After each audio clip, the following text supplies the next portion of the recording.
করছে। তাই নির্বাচনটা খুব ভালো একটা নির্বাচন হবে এবং প্রতিদ্বন্দ্বিতামূলক নির্বাচন হবে, এটা জনগণ মনে করে।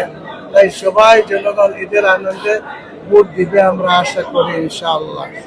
আর নির্বাচনে ফার্স্ট হলে তো আসলে রেজাল্ট আসবে 12 তারিখের ভোটের মাধ্যমে। তোমরা আমরা দেখছি জনগণের মধ্যে একটা কথা আছে যে আমরা সবাইকে দেখেছি, এবার নতুন মুখ আমরা দেখতে চাই। এই হিসাবে আশা করি জামাতে ইসলামকে সামনে রেখে জামাতের যেটা জোট আছে এই জোটের পক্ষে জনগণ ভোট দিবে ইনশাআল্লাহ। জামাত ইসলাম গণভোট নিয়ে বিশেষ কোনো প্রচার? গণভোট আমাদের প্রচারের 1 নম্বর।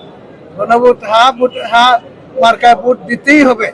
এই হ্যাঁ মার্কায় ভোট না দিলে আসলে জুলাই আন্দোলনের কোনো অস্তিত্ব থাকবে না। এই জন্য জনগণের কাছে আপনাদের মাধ্যমে আজকে আমি আহ্বান জানাচ্ছি, আর পক্ষে জুলাই আন্দোলনের পক্ষে আমাদের সবাইকে ভোট দিতে হবে এবং দেওয়া আমাদের জন্য জরুরি। জামাতে ইসলামী আছে, গোটা দেশবাসী থাকবে ইনশাআল্লাহ।